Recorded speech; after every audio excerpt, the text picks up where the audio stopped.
What you're seeing is a record from February 11th, 2026. The coordinates are redacted. What lives here must not be disturbed. We found a 2.5-meter entity in a cave system untouched for a century.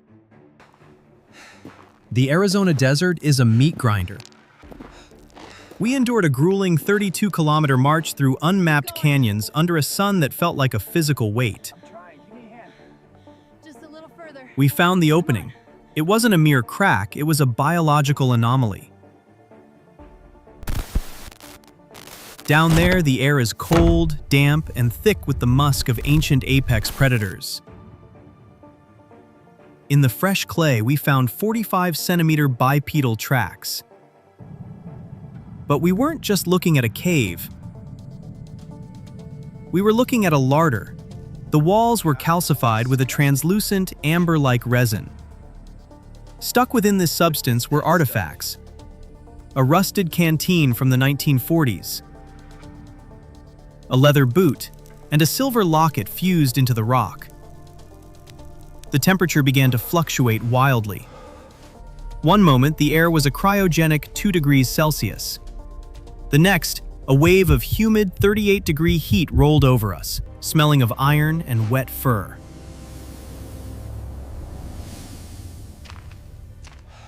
Then, my light hit a backpack from the late 90s. Beside it was a microcassette recorder. I hit play. A voice, vibrating with a primal terror, crackled through the speaker. It doesn't have a face, it has a frequency. It doesn't have a face, it has a frequency? Oh great, we're being haunted by Bluetooth. Suddenly, our 4K monitors flickered with horizontal bands of interference. The shadows on the wall started to decouple from our movements. The 1999 recorder started spinning on its own, no power needed, screaming our coordinates. Then the voice shifted. It used my own voice to sob, "Help me." It was a mimetic predator. We looked up and the ceiling wasn't stone. It was a dark, organic mass contracting under our beams, with hundreds of thermal sensors opening like heat-seeking eyes. Thermal readings are off the charts. We need to get out of here. We ran toward the exit. But standing in the final chamber, blocking the light, was 800 pounds of primal muscle. Forget the blurry legends. This is 4K proof of the end of the world. And this right here is exactly why I stay inside. If the temperature drops to freezing and the walls start smelling like wet fur, I'm not pulling out a tape recorder to investigate. I'm canceling my hiking subscription and moving to Ohio. But let's take a breath and look at this through a skeptical lens. Because we need to separate the campfire ghost stories from the actual physics of the desert. Let's start with those terrifying 45-centimeter bipedal tracks. While they look monstrous, wildlife biologists will tell you this is a classic case of overlapping bear tracks. Bear tracks? Please. We all know that's a genetically modified government super soldier who lost his shoes. When a bear walks in slippery clay, its hind foot often slides directly into the print of its front foot, creating an elongated, humanoid-looking track. And what about that horrifying larder with the 1940s canteen and silver locket trapped in amber-like resin? We don't need a monster for that. Desert pack rats are notorious for hoarding shiny objects and bones into massive middens. Over decades, their urine calcifies into a solid, amber-like resin, preserving everything inside. Amber resin made of rat pee. Okay, first of all, gross. Second of all, I'm never eating desert honey again.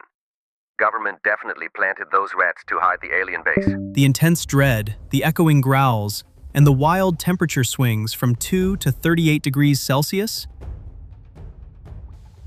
That is the textbook signature of a deep Earth geothermal vent releasing toxic carbon dioxide. Add in low-frequency infrasound bouncing off the cave walls, and you get severe auditory pareidolia. Your brain is literally manufacturing voices and terror out of the shifting air. By applying hard scientific data, we can systematically deconstruct almost every terrifying element of this story. Almost. Because there is one piece of data that the laws of physics simply cannot brush away. The microcassette recorder from 1999. A device like that requires chemical battery power to turn its internal motors. Recorder turning on with no batteries? Yeah, no, that's not broken. That's possessed with a software update. Even if the explorers were hallucinating from toxic gas, the physical tape reels started spinning on their own. The lithium batteries were dead. The device was decades old, and yet it was screaming their exact coordinates. Geology and biology can easily explain the footprints and the bones. But they cannot explain a defunct electronic device violating the laws of thermodynamics. Violating thermodynamics? Bro, physics left the chat. Maybe it was just a localized electromagnetic storm. Or maybe there is just enough doubt left over to make you wonder if the mountain really is breathing.